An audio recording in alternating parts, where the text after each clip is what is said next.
নিখুঁতভাবে দাঁড়িয়ে থাকতে পারবে? আজকের এই ভিডিওতে আমরা জানতে চলেছি এই রহস্যময় নির্মাণ পিরামিড তৈরির পেছনের শক্তির সম্পর্কে। পৃথিবীর বিভিন্ন জায়গায় অনেক পিরামিড রয়েছে, কিন্তু গিজার এই পিরামিড নিজের ভেতরেই এক রহস্য।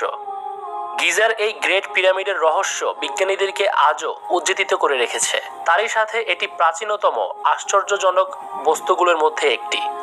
ইজিপ্টের কায়রো শহরের মধ্যে এই তিনটি পিরামিড একই সঙ্গে অবস্থিত, যার মধ্যে একটি হচ্ছে the great pyramid. Great pyramid এই তিনটির মধ্যে সবচাইতে বড় এবং সবচাইতে পুরনো। এই পিরামিডটিকে খুফুর পিরামিডও বলা হয়। এই পিরামিডের সাথে আরও আছে দ্য স্ফিংস অফ গিজা। এটি একটি মিথিক্যাল ক্রিচার, যার শরীর সিংহের মতো এবং মাথা মানুষের মতো। তো চলুন বন্ধুরা, আমরা জেনে নেই এই বিশাল নির্মাণগুলোর মাঝে এমন কি রহস্য লুকিয়ে আছে যা আজকের যুগের বিজ্ঞানীদেরকেও ভাবাতে বাধ্য করেছে। প্রথমত রয়েছে এটির পারফেক্ট জিওমেট্রি এবং জিওগ্রাফি। এই গ্রেট পিরামিডকে মহাকাশের অবস্থিত নক্ষত্র এবং স্টার কনস্টেলেশনের সঙ্গে মিলিয়ে বানানো হয়েছে। কিছু বিজ্ঞানীদের মতে যদি আপনি পৃথিবীর ম্যাপ হাতে নেন, তবে আপনি পৃথিবীর মধ্যবর্তী জায়গায় অবস্থিত বুঝতে পারবেন। তাদের মতে এই পৃথিবীর সেন্টারে এই পিরামিডগুলো নির্মাণ করা হয়েছে।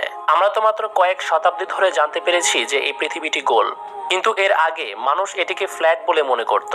তাহলে আজ থেকে ৪,৫০০ বছর পূর্বে মিশরের মানুষগুলো কিভাবে জানতে পেরেছিল এই পৃথিবীর মধ্যবর্তী স্থান কোনটি?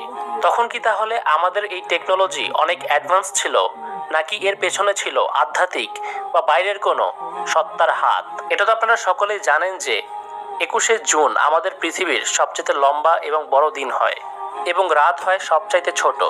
সেদিন সূর্য উদয়ের সময় সূর্যকে পিরামিডের সামনে থেকে ঠিক এরকম দেখা যায় এবং সেই মিথিক্যাল ক্রিচারের ঠিক মাথার পেছন দিক থেকে এই সূর্য উদয় হয়। এখন তো আর এসব দেখে মনে হচ্ছে না যে পিরামিডের এই ইঞ্জিনিয়ারিং শুধুমাত্র কাকতালীয় একটি বিষয়, বরং পিরামিডকে তৈরি করা হয়েছিল জেনে শুনে এবং খুবই পারফেক্ট ইঞ্জিনিয়ারিংয়ের মাধ্যমে। কারণ পৃথিবীতে যতগুলো পিরামিড আছে তা সবগুলো একই সময় বানানো হয়েছিল।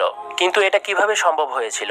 ওই সময় তো তাদের কাছে কোনো ভারী মেশিন ছিল না, তাছাড়া এমন কোনো টেকনোলজিও ছিল না যার মাধ্যমে তারা ভিন গ্রহের প্রাণীর সাথে যোগাযোগ করবে। কিন্তু তারপরেও পৃথিবীতে বিভিন্ন পিরামিড একই সঙ্গে অবস্থান করছে। এরকম মনে হয় যে ৪,৫০০ বছর আগে মানুষের টেকনোলজি অনেক অ্যাডভান্স ছিল, অথবা তাদের অন্য কোনো গ্রহের অ্যাডভান্স সভ্যতা সাহায্য করেছিল। এতক্ষণ তো আমরা পিরামিডের পারফেক্ট জিওমেট্রি ও জিওগ্রাফি সম্পর্কে জানলাম, কিন্তু পিরামিডের রহস্য এখানেই শেষ হয় না।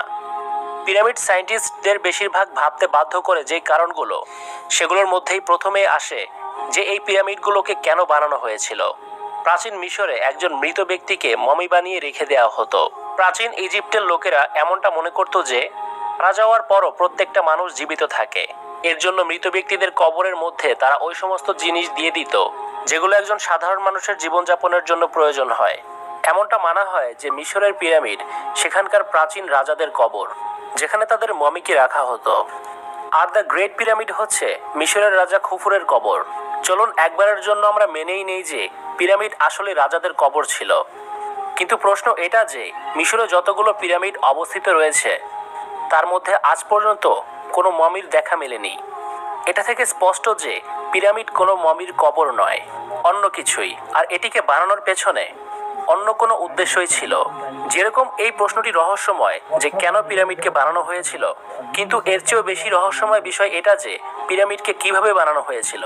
আর এই প্রশ্নের উত্তর আমাদের কাছে এখনও নেই, কারণ পিরামিড তৈরি হয়েছিল ওই সময় যখন চাকার ব্যবহার শুরুই হয়নি, যার মাধ্যমে এই সমস্ত বড় বড় পাথরকে দূর দূরান্ত থেকে নিয়ে আসা যাবে। তাছাড়া সেই সময় লোহার মতো কোনো শক্ত ধাতু আবিষ্কৃত হয়নি, যার মাধ্যমে তারা এই সমস্ত পাথরকে কাটতে পারবে। প্রাচীন মিশরীয়রা কোনো রকম ধাতু ছাড়াই এই ধরনের বড় বড় পাথরগুলো কিভাবে কেটেছিল? কোনো রকম গাড়ি ছাড়া তারা এই ধরনের বড় বড় পাথরকে কিভাবে এক জায়গা থেকে অন্য জায়গায় পৌঁছেছিল? আপনাদের জানিয়ে দিই যে এই গ্রেট পিরামিডের ওজন প্রায় ৫৭,৫০,০০০ টন। আপনাদের বোঝার জন্য বলে দেই যে বর্তমান যুগের সবচেয়ে বড় নির্মাণ অর্থাৎ বুর্জ খলিফার ওজন ৫,০০,০০০ টন। তো আপনি এটি আন্দাজ করতে পারেন যে গ্রেট পিরামিডের ওজন কতটা ভারী। আইফেল টাওয়ার তৈরি হওয়ার পূর্বে এই পৃথিবীতে সবচেয়ে উঁচু স্থাপনা গ্রেট পিরামিডই ছিল। এই স্থাপনাটি 450 ফিট উঁচু এবং এই স্থাপনাটি 13 একর জমির ওপর দাঁড়িয়ে রয়েছে, যা প্রায় 16টি ফুটবল মাঠের সমান। এই পিরামিডটিতে প্রায় 23 লক্ষ চুনাপাথর ব্যবহার হয়েছে, যেগুলোর ওজন 2700 কিলোগ্রাম থেকে 80,000 কিলোগ্রাম পর্যন্ত। এখন আরেকটি প্রশ্ন হচ্ছে, এত ভারী পাথর কোনো রকম ক্রেন ব্যবহার না করে এত ওপরে কিভাবে পৌঁছানো গিয়েছে? সাধারণ ধারণা অনুযায়ী এটি মানা হয় যে গ্রেট পিরামিড তৈরি করতে প্রায় 20 বছর সময় লেগেছে। আর এটি বানানোর জন্য বড় বড় পাহাড় থেকে পাথর কেটে দড়ি এবং গাছের ডালের সাহায্যে এগুলোকে পরিবহন করা হতো। তো 20 বছরের জন্য প্রত্যেকটি পাথরের জন্য 2 মিনিট করে সময় পাওয়া যায়। পাথরগুলোকে পাহাড় থেকে কাটা এবং সেগুলোকে পরিবহন করা, পিরামিডের কাছে আনা, পিরামিডের ওপর পর্যন্ত নিয়ে যাওয়া এবং সেগুলো ঠিকভাবে স্থাপন করা, সব মিলিয়ে এক একটি পাথরের জন্য 2 মিনিট করে সময় বরাদ্দ থাকে। এটি বলা হয়েছে পিরামিডে লাগানো পাথরগুলোকে 500 মাইল দূর থেকে নিয়ে আসা হয়েছিল। তো এটি শুনতে প্রায় সায়েন্স ফিকশনের মতো লাগে যে মাত্র 2 থেকে 2.5 মিনিটের মধ্যে বড় বড় পাথর কেটে পরিবহন করে ঠিকমতো ওপরে পৌঁছে স্থাপন করা হয়েছে। আর এমনটা হলে শুধুমাত্র 20 বছরের মধ্যে 23 লক্ষ পাথরকে পিরামিডে স্থাপন করা সম্ভব হয়েছে। তা সত্যি আনবিলিভেবল, তা সত্যি কোনো অ্যাডভান্স টেকনোলজি ছাড়া অসম্ভব। হয়তো সে সময়কার মানব সভ্যতার টেকনোলজি আমাদের থেকে অনেক অ্যাডভান্স ছিল, অথবা এটির পেছনে রয়েছে অন্য কোনো গ্রহের এলিয়েন সভ্যতার হাত। তবে যাই হোক, তাদের কাছে এমন কোনো টেকনোলজি অবশ্যই ছিল যা আজ আমাদের কাছে নেই। গিজার গ্রেট পিরামিড খুবই পারফেক্ট ইঞ্জিনিয়ারিং এর প্রমাণ দেয়। এর ভিতরের রুমগুলো এমনভাবে বানানো হয়েছিল যাতে করে এর ভেতরে যাওয়ার কোনো রাস্তাই না থাকে।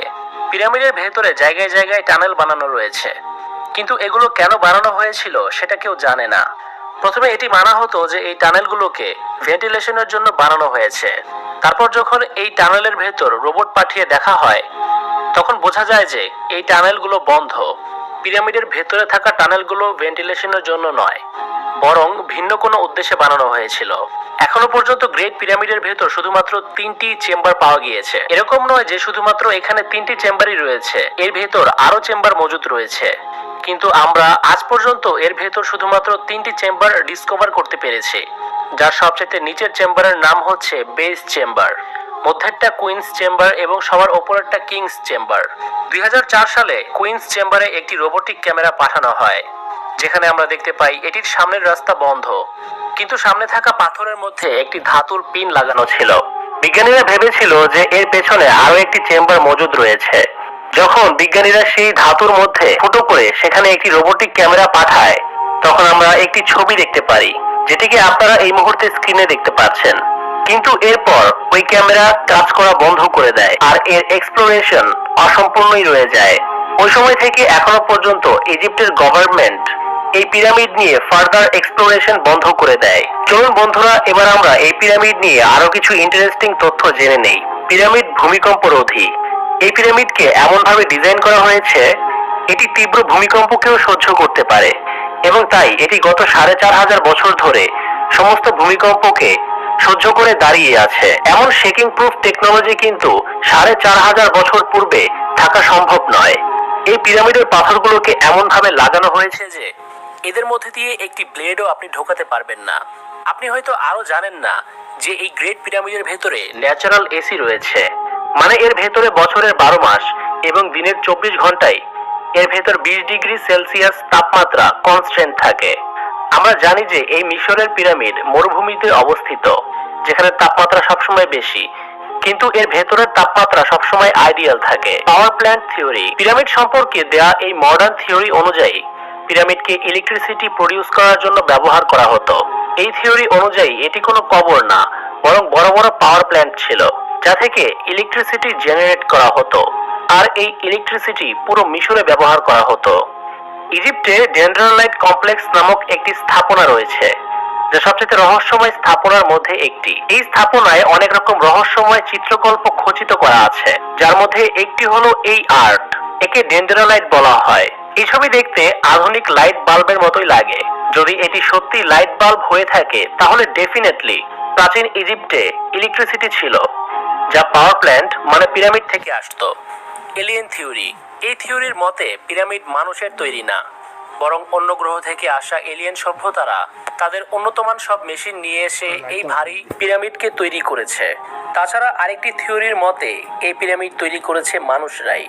ওই সময়ের মানুষেরা টাইপ 1 অথবা টাইপ 2 এর মতো সিভিলাইজেশনে পরিণত হয়েছিল, যার কারণে তারা এই বিশাল পিরামিড তৈরি করে ফেলেছে। আর তারপর ওই সিভিলাইজেশনের ওপরে গ্রেট ফিল্টার চলে আসার কারণে সেই সিভিলাইজেশন ধ্বংস হয়ে গিয়েছে। কিন্তু যদি এই ডিফারেন্ট টাইপ অফ সিভিলাইজেশন সম্পর্কে আপনাদেরকে বলি, তাহলে একটি সম্পূর্ণ ভিডিও তৈরি করতে হবে। যাই হোক, আজকের এই ভিডিওতে আমরা পিরামিড সম্পর্কে অনেক রহস্যই জানলাম।